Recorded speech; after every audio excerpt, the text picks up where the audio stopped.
दोस्तों, भगवान श्री कृष्ण की फोटो में उनके सिर पर मोर पंख लगे हुए आप सभी ने देखे होंगे। आज इस वीडियो के माध्यम से जानेंगे कि किस वजह से श्री कृष्ण जी ने मोर पंख को अपने सर पर धारण किया है। दोस्तों, मैं जो इसके पीछे का राज बताने वाला हूँ वह शायद ही कहीं पढ़ने और सुनने को मिले। आप इंटरनेट पर ढूंढेंगे तो विचित्र से किंतु एक जैसे जवाब मिलेंगे। एक बार की बात है, माता सीता जंगल में पानी की तलाश में भटक रही थी। प्यास से अति व्याकुल इधर से उधर कंठ सूखे जा रहे थे और माता की तलाश खत्म होने का नाम नहीं ले रही थी। जब एक मोर ने याद देखा तो वह बहुत व्यथित हुआ। माता की परेशानी में कैसे दूर करूं, यही विचार उसके बेचैन करे जा रहा था। मोर को जल के सरोवर का पता था। अचानक ख्याल करते हुए कि यदि मैं नाचूं तो शायद माता का ध्यान थोड़ी देर के लिए ही सही पर पानी से हटा पाऊंगा। मोर ने पंख फैलाया और नाचने लगा। माता ने देखा, अद्भुत, बहुत सुंदर। माता नृत्य देख भाव विभोर हो गई, प्यास भूलकर नृत्य में खो गई और मोर भी बहुत खुश हुआ। मर्यादा पुरुषोत्तम की अर्धांगिनी जगत माता सीता मेरे नृत्य से प्रसन्न हुई और कुछ देर के लिए प्यास की तड़प को भूलकर मुस्कुरा उठी। मोर ने सोचा, यदि मैं पंख गिरा दूं तो माता और भी प्रसन्न होगी। मोर ने एक पंख गिराया। माता सीता ने कौतूहल वश पंख उठाया। वाह सुंदर, अति सुंदर। मोर सरोवर की ओर चलता रहा और पंख गिराता रहा। माँ सीता भी पंख उठाती रहीं और प्यास को भूलकर इस खेल में मशगूल हो गई। मोर अपनी किस्मत पर नाज कर रहा था कि मैं माँ सीता के कुछ काम आया। अहो भाग्य मेरे, माँ सीता ने अपने हाथों से मेरे पंख उठाए हैं।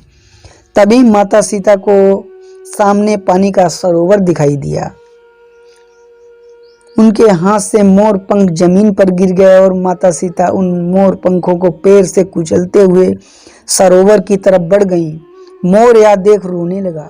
कुछ देर पहले जो सपन वह देख रहा था वो छिटक कर बिखर कर जैसे टूट गया हो। मोर बिलाप कर ही रहा था कि अचानक वहां माता सीता को खोजते हुए श्री राम आ गए। भगवान ने मोर को बिलाप करते हुए देखा, फिर नीचे पड़े माता सीता के पैर तले कुचले पंखों को देखा तो सारा मजारा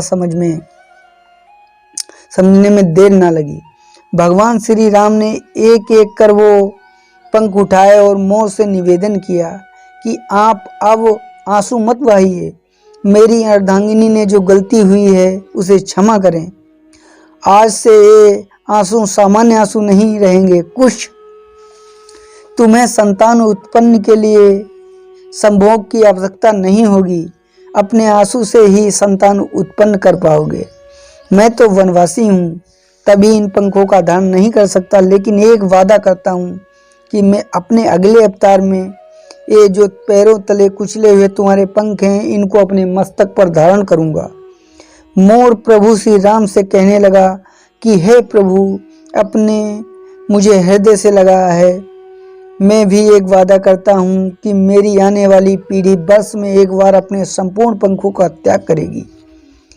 आपने देखा होगा कि मोर साल में एक बार अपने सारे पंख त्याग देता है। श्री राम जी ने अपने अगले अवतार में जब वो श्री कृष्ण बनकर धरती पर आए तो मोर से किया वादा निभाया और मोर पंख को अपने सर पर धारण किया। यही वो राज है जिसकी वजह से श्री कृष्ण ने मोर पंख को अपने सर पर धारण किया हुआ है।